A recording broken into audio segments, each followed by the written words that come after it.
You've probably noticed that it's easier for us to do what's familiar. We choose the same routes, we talk to the same people, we do work we know well. It's simpler, safer, calmer for us. Over time, everything familiar, close, habitual, turns into some kind of little island of life that defends itself against any attempt to shrink it, destroy it.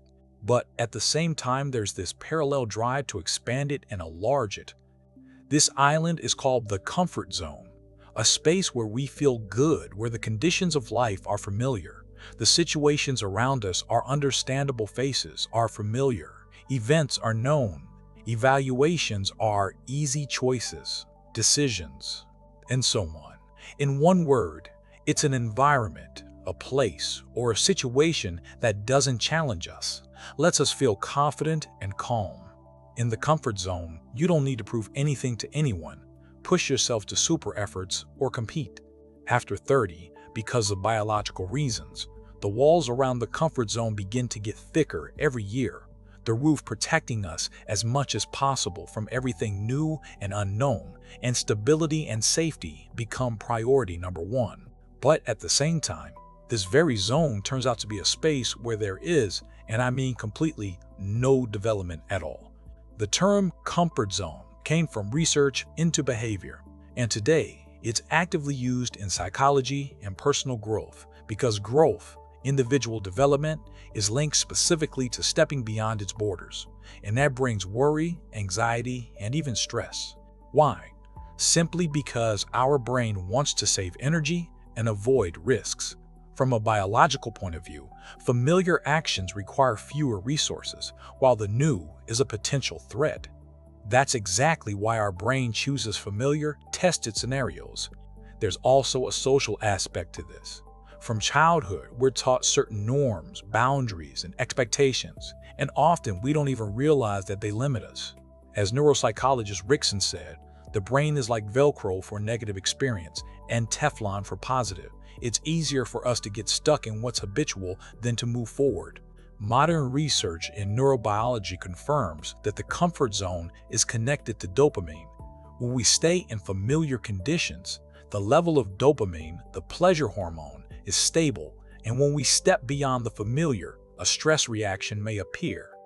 Neurophysiologist Andrew Huberman explains that development requires conscious discomfort because new neural connections are formed precisely at the moment of overcoming obstacles. That's why it's important to consciously face challenges in order to stimulate the brain's neuroplasticity and expand the boundaries of our abilities. Neuroplasticity is the brain's ability to adapt and form new neural connections. From this comes the conclusion: no new inputs means the brain withers. If a person avoids new experience, the brain loses its ability to learn and cognitive functions weaken. When we face difficulties, the brain activates a growth mechanism. Without challenges, neuroplasticity decreases, Huberman says. Psychology argues that decline happens through habits and routine. Robert Yerkes and John Dotson say that moderate stress stimulates development, but too much comfort reduces productivity and as a result leads to a loss of motivation and interest in the new.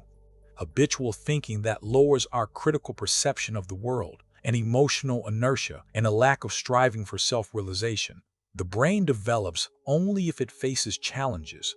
In ancient times, survival depended on constant learning. Now, comfortable life removes the need to adapt, which can lead to decline.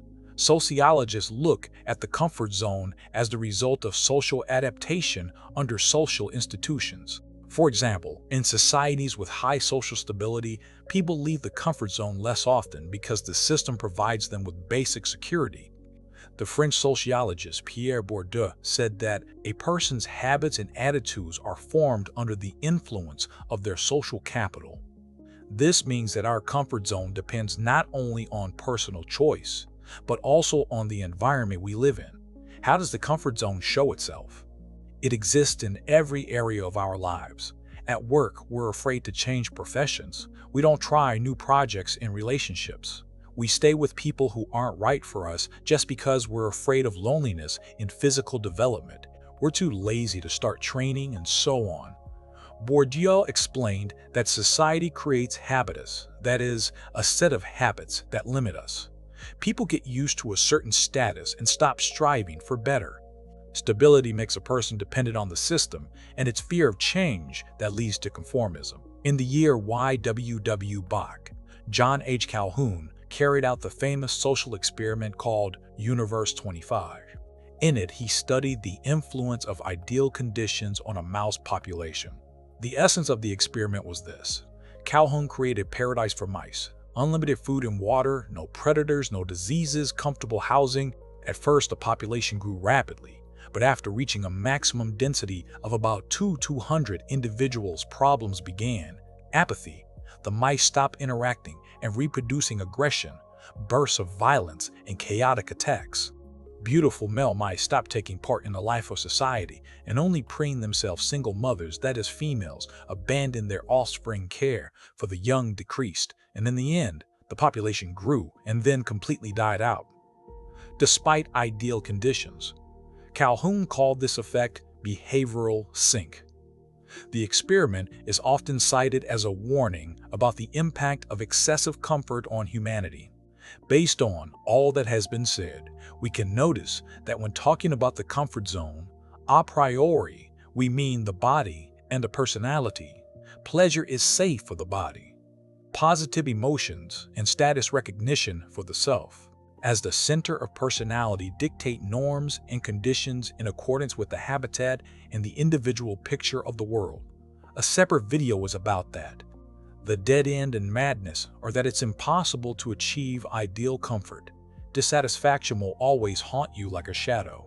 Short bursts of joy, you can't call that happiness, and long stretches of busy, frantic activity in pursuit of, remember the movie with Will Smith, The Pursuit of Happiness.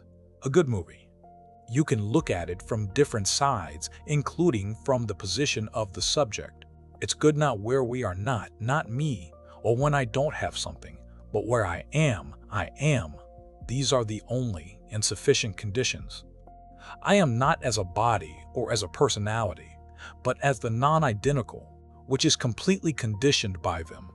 By the way, you may be surprised, but the idea of leaving the comfort zone exists in many spiritual traditions. Buddhism says that fear of change is attachment, and mindfulness and meditation help overcome it. Christianity teaches that spiritual growth requires action. Faith without deeds is dead.